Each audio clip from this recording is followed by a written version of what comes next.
E aí, meu povo, tanto tempo que eu não dou as caras por aqui, né? E hoje, obviamente, que eu apareci pra falar de quê? De treta, de assuntos polêmicos, porque se não for pra fazer isso, eu nem venho. Vocês sabem, né? Vocês já estão acostumados, já sabem como é que as coisas funcionam por aqui. Então, semana passada eu estive em Recife e encontrei alguns amigos. No meu último dia eu fui com alguns deles para um barzinho e conversa vai, conversa vem, uma amiga jogou o assunto aborto na mesa. E claro que vocês devem imaginar que foi uma discussão muito longa, mas uma discussão muito saudável, cada um expôs o seu posicionamento.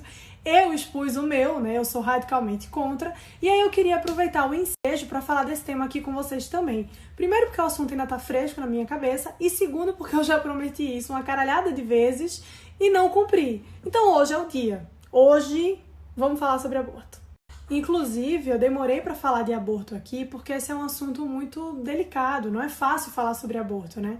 Independentemente de qual seja o seu posicionamento, a favor ou contra, não é um assunto fácil, pelo menos para quem tem o mínimo de decência. Eu já até escrevi alguns textos sobre aborto por aí, mas todos muito pontuais e específicos. Eu nunca havia sentado para falar ponto a ponto, para explicar ponto a ponto o meu posicionamento. Então, para facilitar as coisas, eu dividi esse assunto em 4 partes. A primeira parte é sobre a vida, né? O início da vida, que é a coisa mais básica. A segunda parte é sobre a situação da mãe. A terceira parte é sobre liberdade e responsabilidade. E a quarta parte é sobre eugenia. Não vou trazer aqui uma perspectiva religiosa desse tema, né? Apesar de ser cristã e de saber que a espiritualidade, a religião acaba pesando muito para as pessoas com relação a esse tema, eu não quero colocar isso na discussão, porque eu não quero que as pessoas deslegitimem os meus argumentos a partir desse, entenderam? Então eu vou me ater aqui à perspectiva ética, moral, filosófica e política no que diz respeito ao aborto. Não vamos falar de religião. Para começar, eu poderia dizer simplesmente que aborto é assassinato. Isso, por si só, já dispensaria qualquer outro argumento, né? Aborto é assassinato e a tentativa de trazer justificativas mais sofisticadas para o debate é só uma forma de mascarar a verdadeira natureza desse ato. Aborto é assassinato. Mas isso, por mais claro que seja, não é o suficiente para convencer as pessoas, porque há um ponto nessa discussão que ainda é muito confuso, que é sobre a vida e a iniciação da vida. Então as pessoas se perguntam o seguinte, mas o que é a vida? Quando a vida começa, né? Quando é que um embrião deixa de ser um embrião para se tornar um ser humano e aí por essa razão o aborto é considerado um assassinato? A verdade é que por mais que os defensores do aborto digam que não há um consenso a respeito disso, né, sobre quando se inicia a vida, já que uns dizem que ela começa no 3º mês de gestação, outros dizem que a vida se inicia a partir da concepção, e enfim, a ciência, através da embriologia, deixa muito claro que a partir da fecundação já existe ali um ser vivo único, irrepetível, e que se nenhum fator externo impedir, ele vai se desenvolver e vai se tornar um ser humano adulto. Ou seja, entendido isso, sabemos que não há nenhuma possibilidade desse embrião se tornar uma outra coisa senão um ser humano. E o que distancia ele desse ser humano é só o tempo, algo que a gente não tem nenhum controle. Gente, o embrião e um homem adulto são a mesma coisa, só que em diferentes estágios de desenvolvimento. O aborto, por sua vez, é a eliminação deliberada desse ser humano, cuja humanidade está baseada na ciência, que diz que a partir do encontro do gameta feminino com o masculino, surge ali um novo indivíduo, com um código genético único. Olha, isso não é nada de outro mundo, tá? Ninguém aqui precisa ser especialista para saber disso. Todo mundo aqui que fez o ensino fundamental, que teve aula de biologia, entendeu isso, aprendeu isso na escola. A gente aprendeu isso na escola. Então pensem aqui comigo. Vamos botar a cabecinha para pensar. Se o embrião, enquanto embrião, ele não é um ser humano, então ele jamais vai poder se tornar um ser humano. Como é que pode? Se ele não é um ser humano, como é que ele vai virar um ser humano? Não faz sentido, né? Então, assim, ele vai virar o quê? Vai virar uma mesa? vai virar uma porta, vai virar uma flor, vai virar um carro? Você já viu isso acontecer alguma vez na história da humanidade? É óbvio que não. Ele vai se desenvolver e vai virar uma criança, depois ele vai virar um adulto, depois ele vai virar um idoso e assim vai. Essa é a vida. Isso é o ciclo da vida. Mas tá bom, vamos supor então que a ciência nunca tivesse feito essa descrição que eu acabei de fazer para vocês. Vamos supor que ninguém soubesse de fato quando se inicia a vida. O que era para ser um argumento favorável ao aborto, para mim é só mais um argumento contra.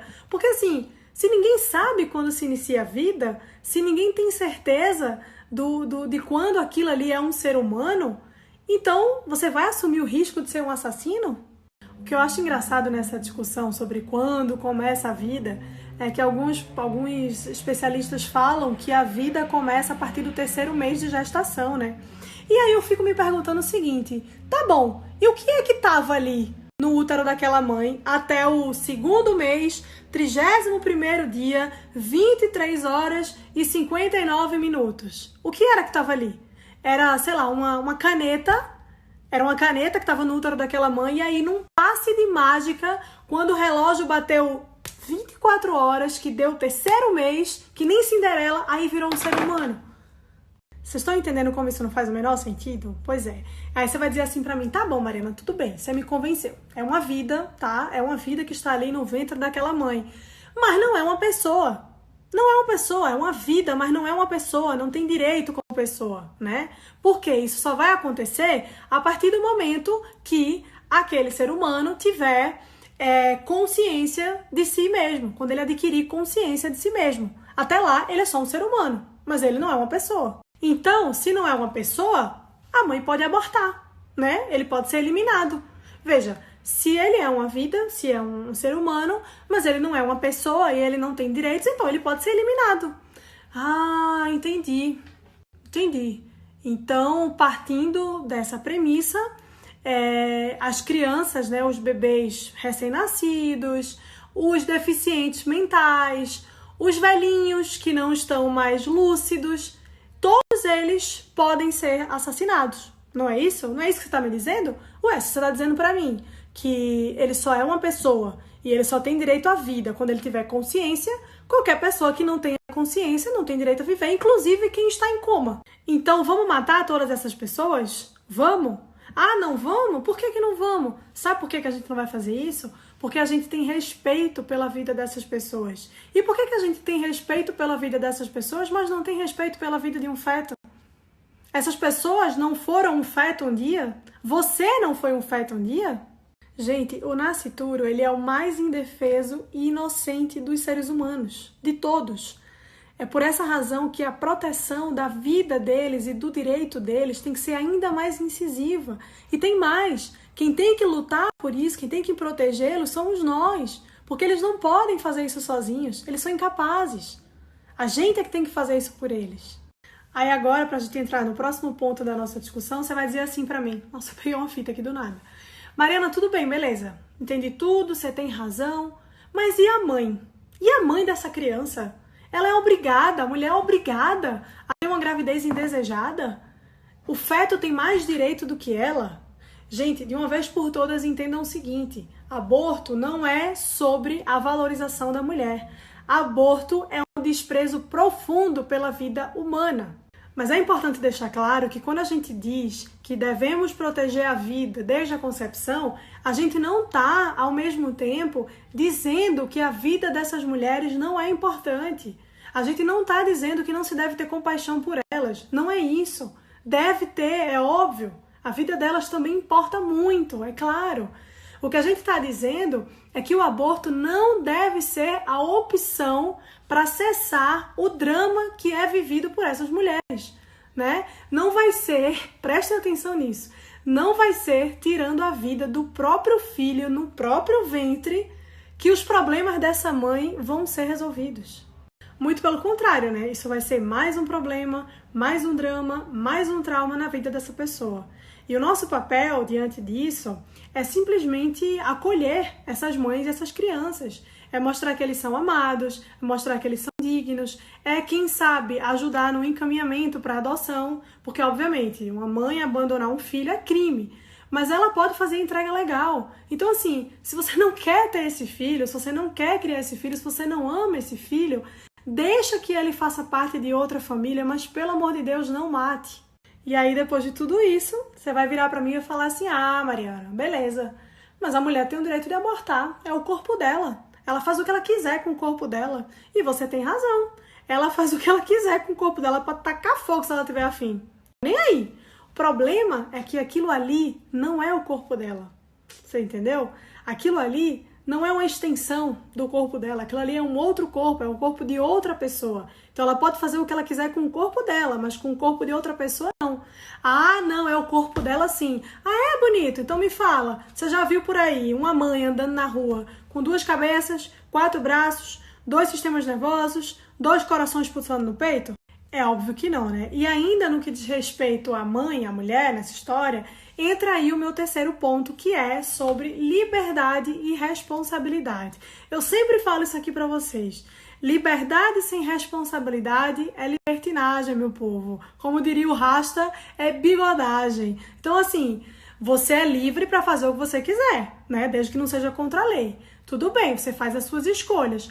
Agora, você também é responsável pelas escolhas que você fizer. Então, assim, se não há coerção e há consentimento, e quando eu falo isso, obviamente eu estou excluindo os casos de estupro, né? Antes que alguém venha me encher o saco. Se não há coerção e há consentimento, o ato sexual ele é livre e evitável. O que isso significa? Isso significa que não existe essa de gravidez por acidente, gente. Pelo amor de Deus. Acidente é você, sei lá, sair de casa e atravessar a rua e ser atropelado por uma Kombi. A gravidez ela é uma consequência natural do ato sexual deliberado, né? Como diria Ron Paul, o médico obstetra e libertário, o feto não brota no útero como a espinha brota na testa. E não importa se você se preveniu da melhor maneira possível, se você usou camisinha, se você tem DIU, se você toma anticoncepcional, não importa. Nenhum método é 100% seguro. Nenhum método é 100% seguro. Então, se você pratica o ato sexual, você está assumindo o risco de uma gravidez. E se você assumir os riscos, você tem que assumir as consequências também. E a gravidez, ela é uma consequência previsível do ato sexual. Como eu acabei de falar, não tem essa de gravidez por acidente, gente. Como é que funciona isso? Eu fico tentando entender. Sei lá, a pessoa tá andando na rua, aí ela, escorrega, tropeça, cai em cima de uma piroca e engravida. Não é possível. Portanto, se a gravidez é uma consequência previsível de um ato deliberado, você é responsável por ela. Entendeu? Isso é um fato. Então, assim, tornar o aborto uma opção é simplesmente premiar a irresponsabilidade dessas pessoas que não querem assumir que fizeram uma escolha e que precisam arcar com as consequências dessa escolha. O quarto ponto dessa discussão é talvez o mais importante, que é o seguinte: aborto é eugenia, tá? Vocês já pararam para pensar? Vocês já botaram reparo nisso? Toda vez que surge um problema novo na sociedade, os defensores do aborto imediatamente recorrem à prática como solução. Vocês já repararam isso? Um exemplo, há pouco tempo atrás surgiram aqueles casos de microcefalia por causa do vírus Zika, certo? O que as pessoas começaram a sugerir? Aborta. Se dá para identificar que a criança vai nascer com microcefalia, aborta. Só que anos antes, a mesma coisa foi feita com crianças com síndrome de Down. Quando foi possível identificar que uma criança poderia nascer com síndrome de Down, o que eles falaram? Aborta. Não tem eufemismo, gente. Isso é eugenia. Eugenia é o controle social feito através do melhoramento genético. Exatamente o que Hitler fez. Eliminou aqueles que ele considerava impróprios para a sociedade, né? Buscando sempre uma raça pura. Então, assim, os negros, os judeus, os gays, todos eles foram assassinados. Hitler queria um mundo só com arianos, a raça pura que ele chamava, né?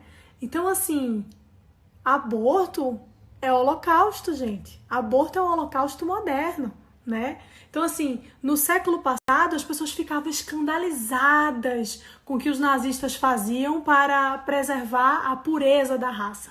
Hoje, todo mundo acha normal. Ah, nasceu com síndrome de Down? Mata. Ah, vai nascer com microcefalia? Ah, vai nascer negro? Pobre?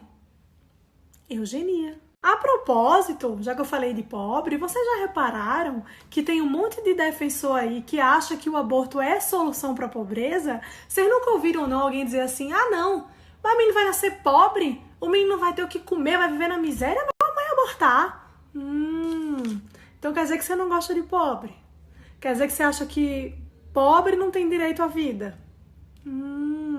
Eugenia, mais uma vez. Só que é uma eugenia disfarçada de piedade, tipo, eu me preocupo tanto com aquela criança passar necessidade que eu prefiro que ela morra.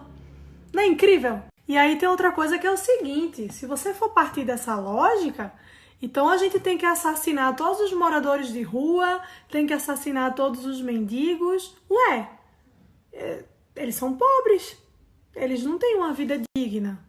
Então, não é melhor matar eles? Você não acha que é melhor matar eles, não? Isso não faz o menor sentido, gente. Primeiro de tudo, antes de qualquer outra coisa, você garante a vida. Depois você busca a qualidade dessa vida. Entendeu? Você primeiro permite que aquela pessoa viva, para que depois viva de forma digna. Mas a garantia da vida é a prioridade. Se a vida vai ser boa ou ruim, isso a gente vê depois. Mas o mais importante é que aquela pessoa viva. Veja, vamos usar o exemplo de um acidente para facilitar o entendimento. Vamos supor que você está à noite na estrada, voltando para casa no seu carro, numa boa, e aí um caminhão em altíssima velocidade bate em você e provoca um acidente muito sério. Você fica gravemente ferido, precisando de socorro urgentemente, porque você está morrendo, você está perdendo muito sangue. E aí o socorro chega para te atender e percebe que as suas duas pernas ficaram presas nas ferragens. E aí eles olham e falam assim, porra, se a gente não amputar as pernas, esse cara vai morrer. E aí o que você acha que deve ser feito? Você acha que eles têm que terminar de matar você, já que vai ser muito difícil você viver sem as duas pernas? Então assim, já que ele vai viver sem as duas pernas, coitado, vamos matar ele logo. Ou vocês acham que eles têm que, antes de tudo, garantir que você viva mesmo sem as duas pernas? É melhor perder a perna ou perder a vida? E se você é pobre, é melhor ser pobre e viver ou morrer? Porque se você é pobre e vive, pelo menos você tem a oportunidade de mudar de vida, de melhorar de vida. Mas e se você não vive? Então, assim, tenham em mente o seguinte, aborto, além de ser uma grave, se não a mais grave, violação dos direitos humanos, o aborto também é uma promoção da discriminação de raça, de gênero, de pessoas com deficiência. Lá vai o trem. Gente, eu passaria, sei lá, uns 3 dias falando disso aqui com vocês, porque é um assunto que dá muito pano pra manga, sabe? Mas eu não posso, eu tenho uma limitação de tempo aqui. E também eu acho que eu já me fiz entender nesses stories. Eu acho que eu já deixei muito claro qual é o meu posicionamento e por que eu me posiciono dessa forma. E é isso. Eu só queria deixar um último recado para vocês, que é o seguinte: aborto não é sobre direito de escolha, aborto não é sobre saúde pública, aborto é uma crueldade, e é uma crueldade sobre os membros mais indefesos e inocentes da nossa sociedade, que são as crianças não nascidas. Então, pare tudo que você está fazendo agora. Se ainda assim, depois de tudo que eu falei aqui, você não se convenceu do que é o aborto e do quanto isso é terrível, pare tudo que você está fazendo agora, vá no Google e pesquise sobre os métodos que são utilizados para realizar o aborto. Se pesquisar e você não se sensibilizar com isso, se você não ficar chocado com o que você encontrar lá, é porque você está meio podre por dentro, sinceramente. Beijo! Sim, quando eu falo para vocês que eu sou contra o aborto, a frase acaba aí. Não tem eu sou contra o aborto, mas não tem eu sou contra o aborto, ponto final. Agora, em casos de estupro, eu entendo que a justificativa é razoável. Eu entendo que se discuta, sim, o aborto nessa situação, mas eu, Mariana, tá? Se você é a favor, tá tudo bem, mas eu, Mariana, não. Ah, e por quê? Primeiro, porque se eu me posiciono contra o aborto, porque eu entendo que ali existe uma vida e essa vida deve ser protegida acima de qualquer coisa, não faz sentido eu ser a favor do aborto em caso de estupro, porque aquela vida não é menos vida. Aquela vida não é menos importante que outra vida, muito embora ela tenha sido concebida de uma maneira trágica, mas ela não é menos importante. E a outra coisa também é que aquela vida não tem que pagar com a própria vida um crime que ela não cometeu. E aí, você vai me perguntar, né, de forma legítima, Mariana, mas e a mãe? Como é que fica, né? Porque para a mãe é muito injusto que ela tenha que carregar um filho que ela não quis, enfim, que foi oriundo de um estupro, e eu concordo. Eu acho que deve ser... Eu não consigo nem imaginar como deve ser sofrido, né? Eu nunca passei por essa situação, espero não passar nunca. Mas aí é que tá.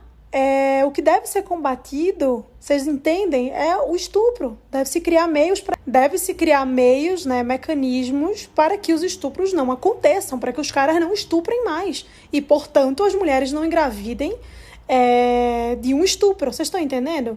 Então, assim, abortar não vai resolver o problema.